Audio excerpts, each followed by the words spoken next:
اب آپ کو یہ پتا ہے کہ بہت بعض دوائیں ہیں جب بھی گرمی سے سردی میں جائیں گے تو وہاں عمل دکھاتی ہیں. تو موسم آپ کے علم ذہن میں رہنا چاہیے.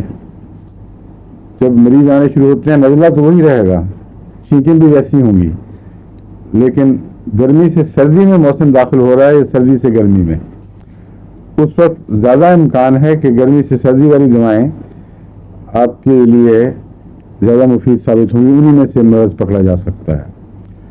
اس کے برعکس بھی ہے, وہ بھی کوئی دوا ہے جو ہر تبدیلی سے, خاص سردی سے گرمی میں ہو یا گرمی سے سردی میں ہو, اس سے اس کے مریض ان کے مرض جاگ اٹھتے ہوں. کوئی ہے کسی کے ذہن میں؟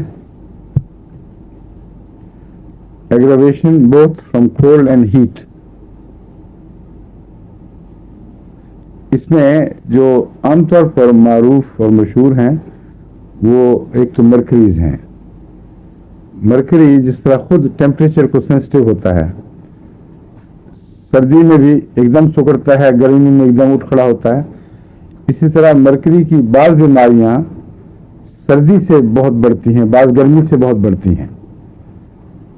اس لیے تبدیلی موسم کا جب آپ سوچیں گے تو مرکری کو ایک الگ مقام دیں گے جس میں گرمی اور سردی دونوں ایگریویشنز. لیکن اس کے باوجود جو موسم کے اثرات ہیں ان کے علاوہ ایک اندرونی تقسیم ہے, اس کا فرق ذرا سمجھ لیجیے. ہر بیماری جو گرمی سے بڑھتی ہے, ہر دوا جس میں بیماریاں گرمی سے بڑھتی نظر آتی ہیں, ضروری نہیں ہے کہ ان بیماریوں میں ہمیشہ ہر بیماری یہی اثر دکھائے. غالب ہے کہ اکثر بیماریاں پسٹیلا کی گرمی سے تکلیف اٹھائیں, سردی سے آرام پائیں.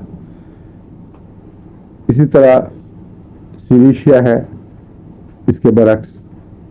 لیکن ہر بیماری اپنی ذات میں ضروری نہیں کہ اس فارمولے کو فالو کرے. اس لیے آپ کو معلوم ہونا چاہیے کہ استثناءات کہاں کہاں ہیں.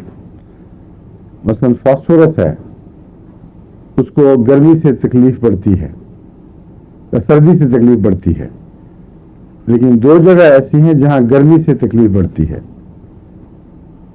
وہ استثناءات بھی ذہن میں رہنے چاہیے. اس کا موسم سے اتنا تعلق نہیں جتنا اندرونی مزاج سے تعلق ہے. یعنی بعض استثناءات بعض دواؤں کے مزاج میں داخل ہیں. فاسفورس کا استثناء کیا ہے؟ اور سر, بالکل ٹھیک ہے. میدا اور سر دو استثناءات ہیں. اس کے علاوہ نرو جو باریک نروز انگلیوں پر اور ہاتھوں پہ ہوں ان میں بھی استثناء ملتا ہے, لیکن بالعموم گرمی تکلیف دیتی ہے. کہاں؟ بالعموم میں دو جگہوں پہ گرمی تکلیف دیتی ہے, ایک معدے پہ ایک دماغ پہ. اور گرمی سے تکلیف پڑنے میں اور کوئی دوا جس کا دماغ سے بھی تعلق ہو, فاسفورس سے یاد آیا نا دماغ والی بات, نہیں کچھ ہوگا. لیکن فرق یہ ہے کہ فاسفورس برین پر, دماغ پر اثر انداز نہیں ہوتا, اس کو کیا کہتے ہیں, مائنڈ پر, لیکن سر کی عمومی جسمانی علامات پر اثر انداز ہوتا ہے. جبکہ چھوزا جسمانی علامات کی بجائے دماغی علامات پر, ذہنی علامات پر اثر انداز ہوتا ہے. تو اس طرح بہت سے آگے دو شاخے بنتے چلے جاتے ہیں. جب آپ مریض کو دیکھتے ہیں تو یہ اندازہ کرنا پڑتا ہے کہ کہاں سے سفر شروع کرنا ہے اور کس سڑک پر جا کر سائن بورڈ آپ کو کس طرف لے جائے گا. وہ ایک دفعہ واپسی کا سفر مکمل ہو جائے تو پھر اطمینان سے انسان پریکٹس کر سکتا ہے, لیکن اس کے لیے وقت چاہیے.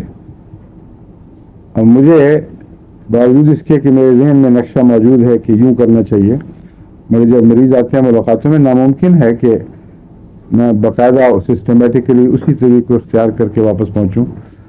اس کے بدلے جو پرانے تجربے سے ایک عمومی تاثرات ذہن پہ جانشین ہیں ان کو استعمال کرتے ہوئے اندازہ لگا دیتا ہوں کہ چلو یہ ٹھیک ہوگا. لیکن وہ میری مجبوری ہے وہ جس نے باقاعدہ اس فن کو اختیار کرنا ہے اس کی کوئی مجبوری نہیں. اس کو مریض کے ساتھ بیٹھنا ہوگا, اس سے گفتگو کرنی ہوگی اور اس کی باتوں کو اہمیت دینی ہوگی.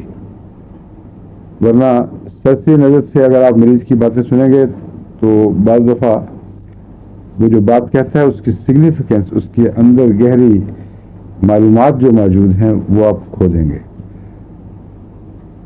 باتیں کرنے کی طرز اگر وہ فضول سی باتیں کرتا ہے وہ بھی تو ایک علامت ہے.